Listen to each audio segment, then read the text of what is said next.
getting late in the NBA season, so the teams are feeling the heat. So it must be time for a three-peat podcast. Yes, I got all the corny lines, baby. And we got our MVP back in the house. Let's welcome in Nat. How are you feeling, my dear? I'm doing good. I'm feeling great. My Celtics still hottest team in the league, so I can't do anything but feel great.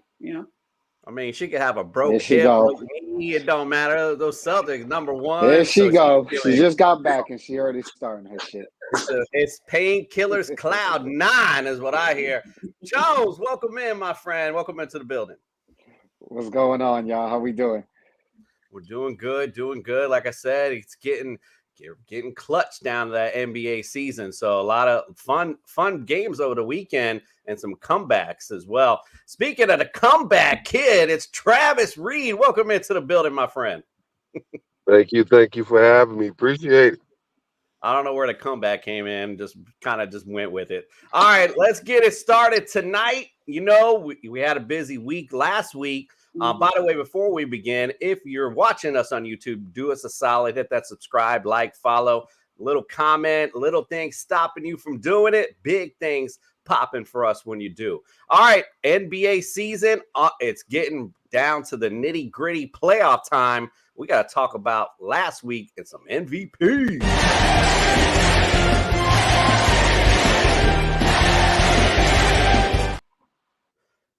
Nat, as they say, ladies first, I'm going to kick it to you first. Give me your MVP player from last week. I'll go with the player of the week, Kristaps Porzingis. KP was on fire last week. He is primed and ready for the playoffs. He has been healthy all season, and they have tempered his minutes all year. So he looks great, but he had a phenomenal week last week, and he's the player of the week. So shout out to KP, Kristaps Porzingis. Nice. Nat proving that even on painkillers, a layup is as easy as it gets. Jones, what's up with you, my friend? Give me your player of the MVP last week. My player MVP of last week is going to Kyrie Irving. He's been lighting them up with the Mavericks. The Mavericks look real good, way better, a complete opposite of what they looked like last year when Kyrie got with the team. Now they actually look like they're gelling. Kyrie is just on one, averaging 31 last week. He was also the player of the week for the NBA. He was amazing, and I'm excited to see what him and that Mavericks, that Luka and him and that Mavericks team can do in these playoffs. Yeah, these boys are on fire for real. Travis, let's go to you. Hopefully it's not a Laker. We'll find out. What do you say? Who's your MVP player from last week? Well, I have obviously East and the West. For the East, I got to give it to Jalen Brunson. Obviously, he has been killing. Had the 61-point game a couple weeks ago, but like last week he had 43 against the Bucks. He basically single-handedly beat Giannis in Milwaukee. I know the Bucks has kind of been reeling a little bit, but Jalen Brunson, like if Joker didn't have the season that he was having up there, I would put Jalen Brunson up there as my sneaky dark horse MVP, to be honest. For sure. And for the Western Conference, I mean, got to give it to AD. He's been killing. AD's probably had his best year since the bubble. And he's been carrying the Lakers essentially. I mean, LeBron's been good, but it's been AD being the main guy and staying healthy, besides getting poked in the eye. But yeah, I think that was definitely a scare. Yeah. So shit. yeah. You knew at some point Travis was going to do a Laker segue where he starts off early. So hopefully we got it out the way at least. No, but your boys are actually playing really well when it matters. And speaking of that, we're going to go to the MVP team of the week. But before we do that, I just want to throw this question out there because you brought this team up, and just to throw it to our panel real quick. Are the Milwaukee Bucks, I'll go to you now, we'll go to you since you just getting back. I want you to get your reps in. Tell me, are the Milwaukee Bucks the biggest front runner right now going into these playoffs? They're on a 4-game losing streak. I don't see it necessarily getting much better for them. I think they have a very bad matchup right now. If the playoffs were to start today, the 7th seed is Philly. Milwaukee is the 2 seed, and they could potentially lose that 2 seed to Orlando. They're only 1 game behind. Orlando 1 game behind. They don't want the Philly matchup. I think Philly could get them this year, and it'll be very embarrassing. Philly's on a 5 game win streak right now, so I don't know. Milwaukee, they don't look good. They're not playing good defense. They offensively, they are very monotone. You can kind of just understand exactly what they're doing. There's nothing tricky to their offense, so Milwaukee's in trouble. John, how about you? You got anybody else that's a bigger front runner than the Bucks right now? No.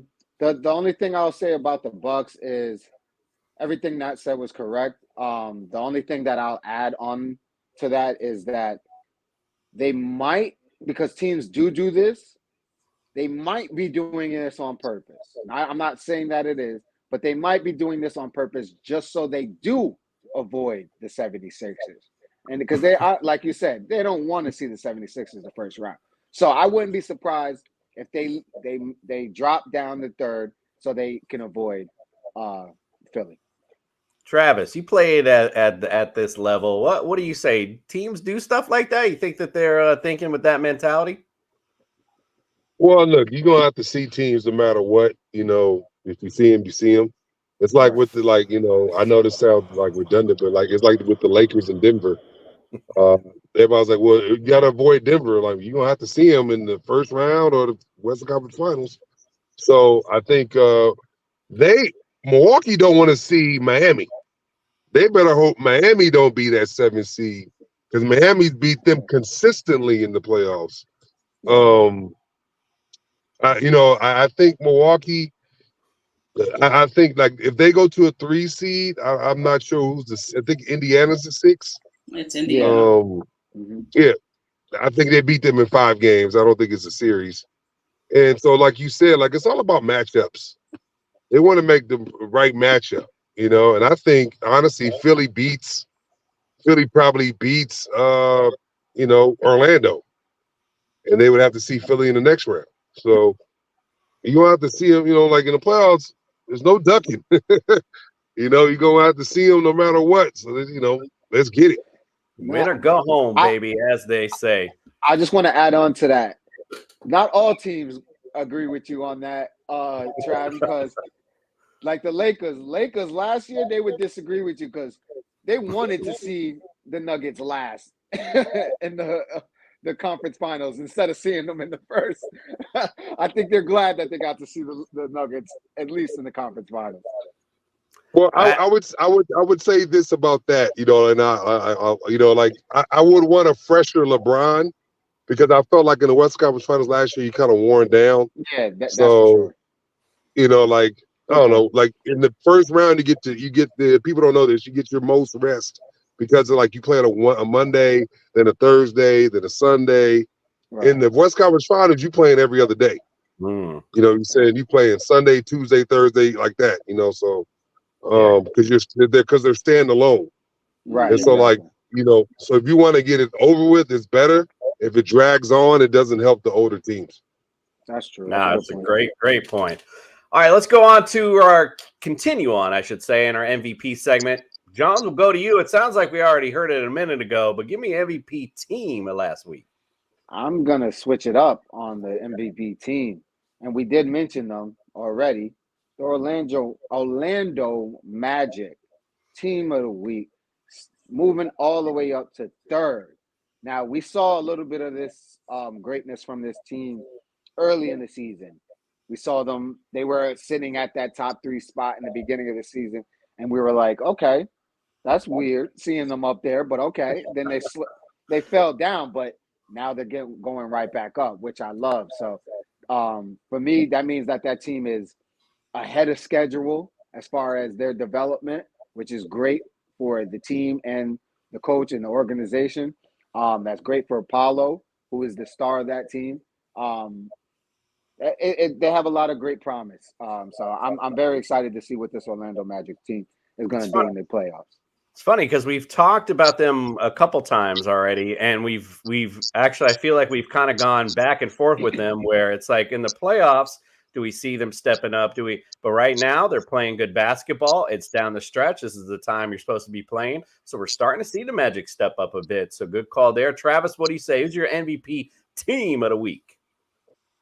As much as it pains me to say this, and it's like vinegar coming out of my mouth, I gotta give it to the Celtics. Because that not only did they beat Oklahoma City, they destroyed Oklahoma City by like almost 40 points. And obviously they're 12 games ahead of the second seed in the East.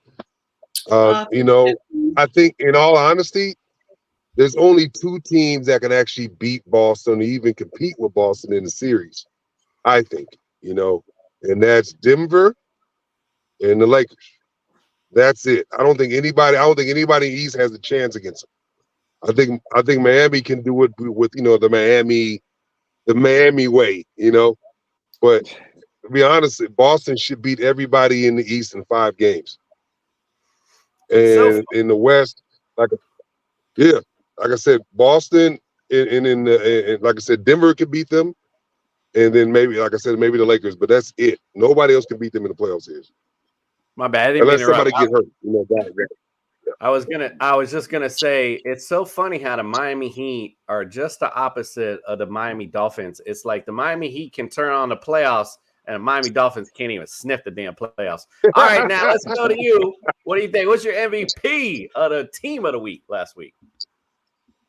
It doesn't pain me to say this because it's the truth. We all have to be honest and truthful with ourselves. It is the Boston Celtics. The only team that seems to give a damn about this season. They have scored in top 5 in damn near every statistical category. They are a wonderful defensive team, offensive team, number 1 in threes, assists. Like they're getting it done, and they are taking this seriously because seeding is very important this year, and everything runs through Boston. You have to come here first before we go anywhere. But they're 8-2 of their last 10, and they've won 5 straight, and everybody is just clicking and gelling. Now Joe is just playing with lineup, so you can't give it to any other team but Boston. Man, it's Nat's first night back, and I feel like I'm just setting her up with easy alley-oops tonight. Like, just bringing it home for herself. I love it. That's all, just finishing around the basket. I love it. All right, look, we've already been touching on it. Let's get to it. Let's talk about these playoffs. Playoffs? Don't talk about it. Playoffs? You kidding me? All right, let's take a look at what we were looking at last week in the Western Conference. Now, this was prior to, I guess, today's show. So a week later, look at all this movement right now. We've talked about the teams that could move up and down. We've certainly touched on a few of these, but I don't know if I saw the Timberwolves going up to number 1. But let's take a look at what we got here. We do have the Wolves over at number 1. They are tied, however, with the Nuggets, but do hold the tiebreaker right now over the Nuggets. So that's why they're seeded 1. OKC, obviously, as Travis mentioned earlier, certainly in 3rd place. Clippers are there at 4th. However, the Mavs are only 2 games behind the Clippers right now, so it could be possible with this hot Mavericks team. You could see a little switch there. Suns took a little loss, so they're at number 6 right now. Pelicans at number 7 since they beat the Suns. Kings right now at number 8. They're a half game ahead of the Lakers.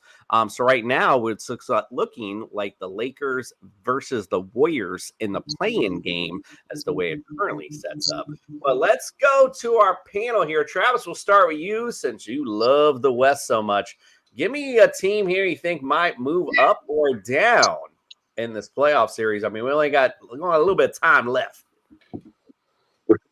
Well, I would definitely say, I think, from 6 to 10 is basically, two games, game and a half. I think the Lakers can move up if they went out and let's just say Sacramento slips up a little bit. You know, the Lakers can get to they have the tiebreaker over Phoenix and New Orleans, but let's just say the Lakers get to the 8 and they play New Orleans. I think that's a win, and they could be the 7th seed and end up playing Denver. I think Denver or uh, uh, Minnesota. I think it's going to be interesting to see what happens this last week because every game is crucial. I've never seen the West this tight at the end of the season, even from the play-in standpoint. Usually those are already done. So it's kind of crazy. I think the Lakers, in all honesty, they want to be the 8th seed. If Denver's the 2 and Minnesota's the 1, I think they could beat Minnesota at the 1. Rather than playing Denver at 7 and 2. So it's going to be just Lakers. I think move up. It's going to be interesting to see. I'm going to challenge our listeners to a drinking game. Please grab your bottles and grab your shot glasses. Every time Travis mentions the Lakers, take a shot. You're going to be wasted. Or anytime Nat mentions the Celtics. I barely mentioned them. What? Today you haven't, but in past episodes, you for damn show. They're just something to talk about, Jones. Like every week they give me something to talk about. I'm so sorry, Our shows run about 20, 30 minutes. I'd say you'd be pretty wasted if we played that game. All right, Nat, how about you? Give me a team you think might move up or down here in this crazy Western Conference playoff race.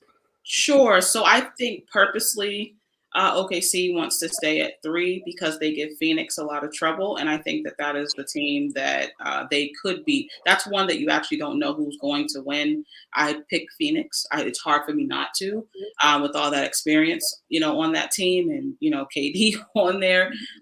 But they're going to give them a run, which I think that's just strategic. If OKC messes around, I think they are 1 game, 2 games away from 1, and 1 through 3 keeps yo-yoing. If they happen to get, let's say 2, and then the Lakers, when they're playing games, all of them, and for some reason they end up in the 7th seed, it's a terrible matchup for OKC because of the size, So everything is strategy right now in the West, and I think obviously there are some teams losing on purpose. I think the only series that is a shoo-in is 4 and 5 with the Clippers in Dallas. I think that's the only one that is not going to change. But you could potentially see New Orleans fall out, Sacramento fall out, and Golden State and the Lakers get 7th and 8th. You can potentially see that. Very hard for me to believe that Golden State and LA doesn't get it done. But I really want to see New Orleans in the playoffs healthy. I think that they're going to be a very fun team to watch, and I think they have enough experience where they can scare somebody. So the West is just jumbled all up. The only team I'm going to trust going forward is Denver. Denver it's hard to, say something against Jamal Murray and Joker as long as Jamal Murray is there. If there's just Joker, there's a chink in their armor, and I can see them potentially losing because he makes the difference. So, yeah. I like it. Jones, how about you? What you think? Anybody you think you're moving up or down in the crazy West? Before I answer this question, what's the difference between 4 and 5, the win total? The win total for 4 and 5. So you have the Clippers with 50 wins, 28 losses. Dallas has 48 wins and 30 losses. At 4 and 5, but the 6th seed, which is Phoenix, has 46 wins, 32 losses. So, Nat bringing us stats tonight.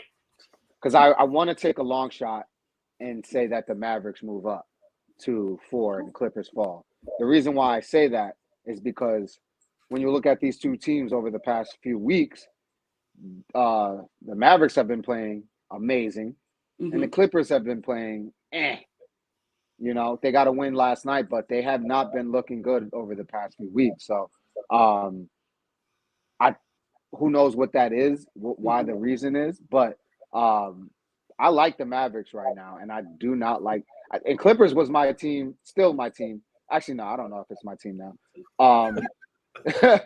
They were my team to win it, come out of the West, but they don't look like it anymore. which I'm actually happy about because I'm not a Clipper fan. It's Lakers, baby. Oh, man.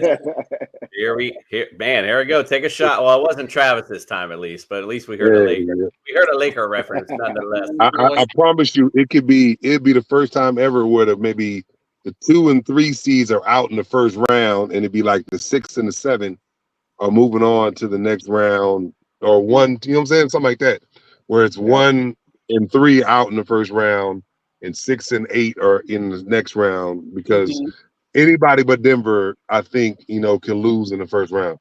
Anybody, I could pick anybody but Denver to not, you know what I'm saying? So yeah. I thought you were including Denver in that take, and I was about to say, I hope you don't get pulled over because you own something. Let's go. No. Look, I'm a realist.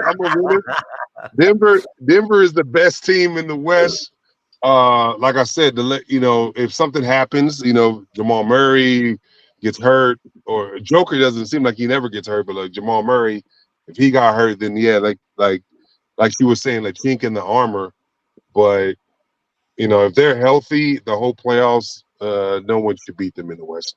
Well, you're 100% on. It's 100% true. Let's look at this East picture here. Now, this is what we had last week. Now, after last week, we got some movement here in the East as well. Seeing the 76ers move up a bit. Obviously, the big jumper is the Orlando Magic. We mentioned them earlier on. So right now, obviously, Celtics pretty much got it locked in. Number 1 seed, not really sweating it. Good to go. Bucks remain number 2 right now, despite losing to the Knicks.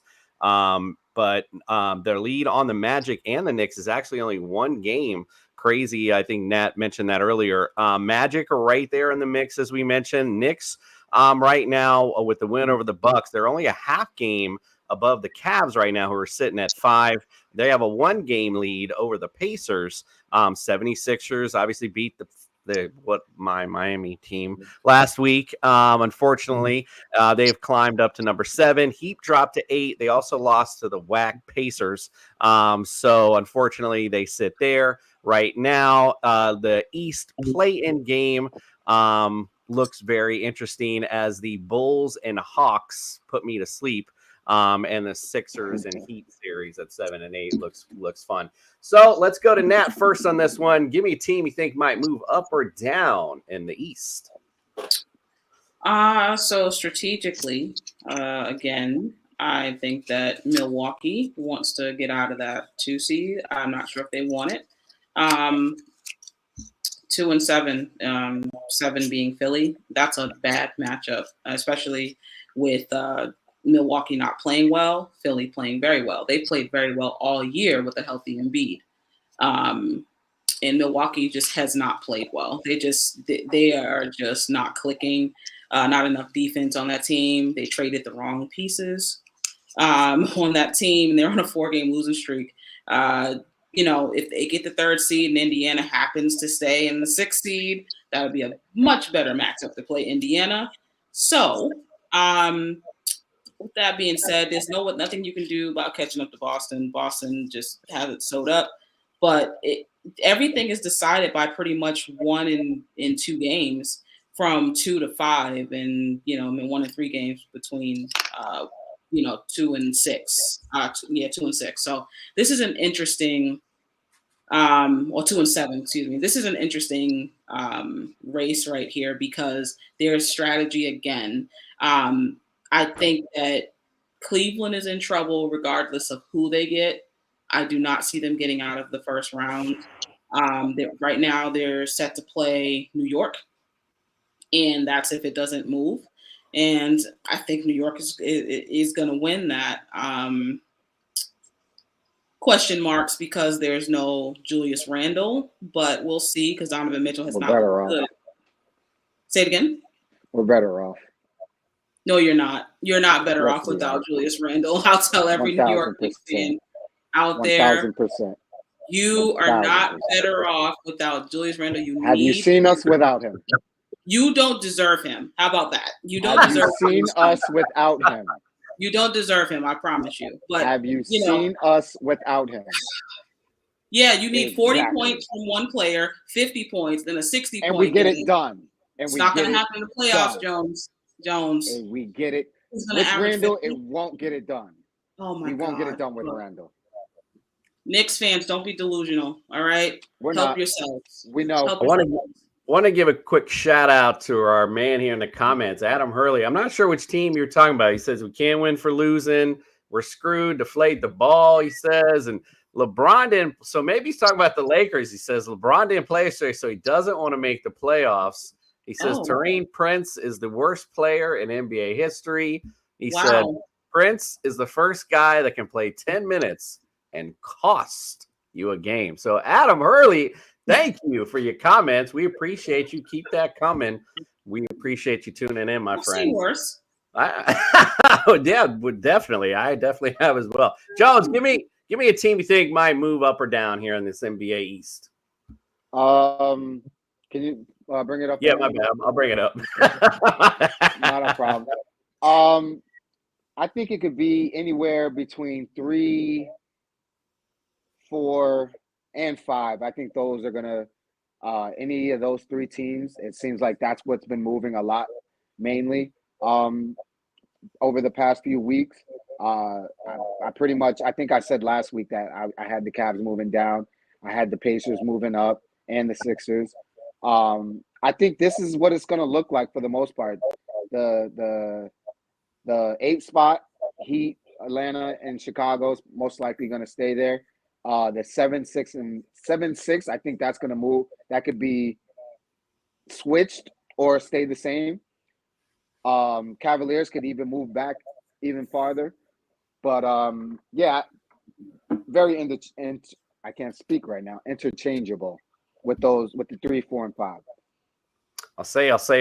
I agree. All right, Travis, what do you say, my friend? What do you like here in the East? I mean, I think, basically 2 through 5 can all rearrange.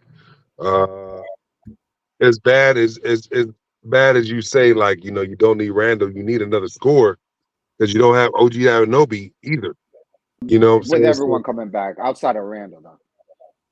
Yeah, well, yeah. I mean, if you had OG Anunoby, then I would say, yeah, probably not. But, like, you need another – you can't depend on Brunson scoring, like, 45, 50 points a game in a whole series. Agreed. We're not in the playoffs yet, y'all. Relax. No, I'm saying if OG had – anyway, but I think honestly, Milwaukee strategically moves to the 3. Orlando goes up to the 2. But I think, New York and depending on their schedule, and Cleveland can switch 4 and 5. But how funny it would be for Boston if they work hard, they get all that, and guess who they play in the first round? Miami. I hope so. No, you don't. I don't want to sound like Jones, but no, you don't. I hope so. I don't know if you want to see playoff Jimmy. I don't know. Playoff Jimmy's a different animal. Got their ass last year. What? Playoff Jimmy. They want to shake off the cobwebs. They want to shake off those. Yeah, cobwebs. like I think you want to get them now. You better. I swear. I promise you. Be careful what you wish for, Boston. Anyway, be careful what you wish for. I'm just saying. And I think those like 2, 3, 4, and 5 can all like maneuver differently. I think Milwaukee, the best, like everybody been saying, the best thing for them is go to 3. They play Indiana. And then they would play Philly in the next round, and Embiid usually gets hurt in the second round. He always his knees can't hold up after about 2 rounds. So it's funny. It'd be quite an accomplishment for the Magic to get to the 2 seed. We wouldn't. I'm sure we wouldn't have been talking about that preseason, but them at the 2 seed would be effectively pretty much knock them out if Philly stays where they're at. So it'd be ironic, if anything. Well, you would hope that that Orlando and Indiana would play each other, because that's at least a playoff series that you don't know who's going to come out of that, and it'd be fun. I really would hate for Orlando to be matched up against Philly, and they don't have a shot, or Indiana, have to play Milwaukee, because how that's going to go. That's going to be a terrible playoff series, both of them. So let's hope that it kind of just stays where it's at. If I'm being honest, I hate the Met. I hope Philly romps them. All right, let's go. Let's talk. Listen, we got, like I said, we only got a few weeks left, so we got some good games coming up. Let's talk about some predictions. What we're gonna watch this week.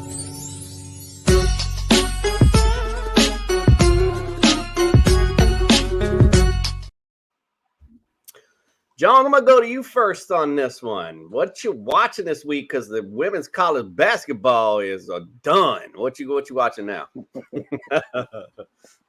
I'm watching pretty much all the play-in teams. All the play-in teams right now are going to be interesting to watch because seeding, like it all matters. They're trying to see if they're going to get in, who they're going to play. So it's going to be really interesting to see what these teams at the bottom and what these teams at the top do. Because those are the teams that really got to make those decisions. The teams in the middle, they're straight, they're in.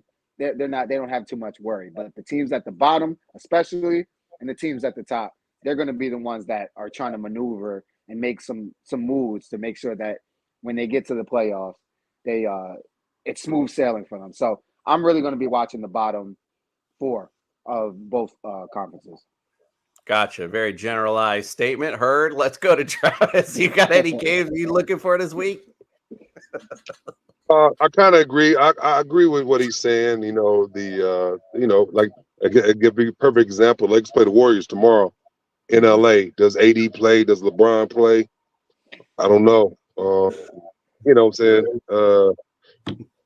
And also, like, you know, I'll be watching this week for the first time and probably the only time I'm gonna be paying attention about the Sacramento Kings because I need them to lose twice. They lose twice and Lakers went out. Lakers become, you know, 7 seed or 8 seed. So I mean, just in one segment, I've taken 3 shots already. Nat, give me a game. Something you looking out for this week?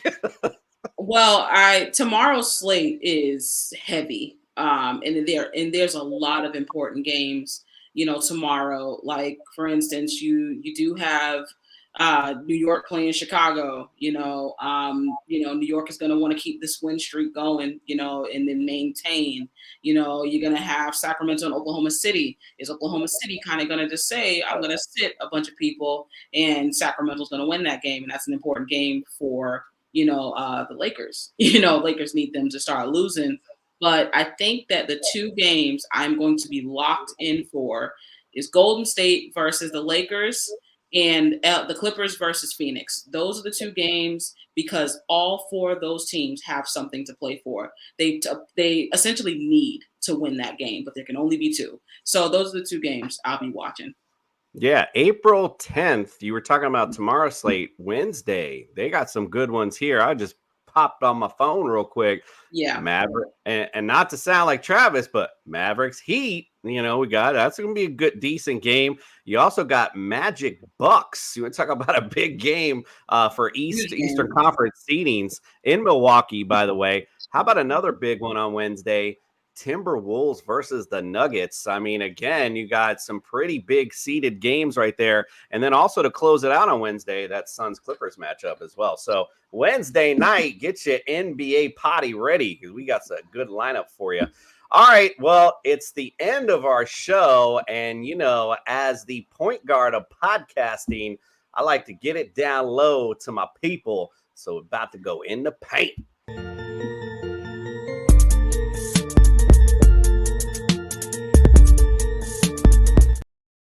All right, so in the paint, we're going to go 60 seconds on whatever you guys want to rant on. Nat, since you just got back, I'm going to make you last. I want you to close things out tonight. So let's go to our big boy Jones first. Tell me, you got 60 seconds in the paint. Go ahead and give it to me. 60 seconds is going out to all of the women basketball players this past year, not even just the tournament. All of y'all, shout out to each and every one of y'all because y'all made the game bigger. Y'all made it more watchable. Y'all made it fun, not only for college basketball, but now for the WNBA because that's where y'all transferring to. So it's going to be exciting to watch these young girls go into the WNBA and kill it there. And then also the college basketball league is going to be amazing because they got some amazing freshmen still there that are up and coming and are going to tear the league up. So shout out to all the women athletes out there killing it. I know something special is happening when I'm at the barbershop and they in there talking about the college women's basketball tournament. So big shout out indeed. All right, Travis, it's time to get to the big man down low. You got 60 seconds in the paint. you're up. Well, I want to, kind of piggyback off what he was saying. Shout out to college, women's. I want to say shout out to South Carolina. 37-0. They would at least talked about undefeated team. I felt like in college history No because question. Caden Clark took all the shine. But shout out to them, and shout out to UConn men's basketball. Connecticut is a super small school, but it's weird because like they are a dominant program. It's like Nebraska football in the 90s. You just how the hell is UConn men's basketball beating every team by double digits? So respect to college. And I want to tell one last thing about I hate when people criticize players because Calipari had a lifetime deal with Kentucky. He leaves Kentucky to go to Arkansas. And nobody bats an eye.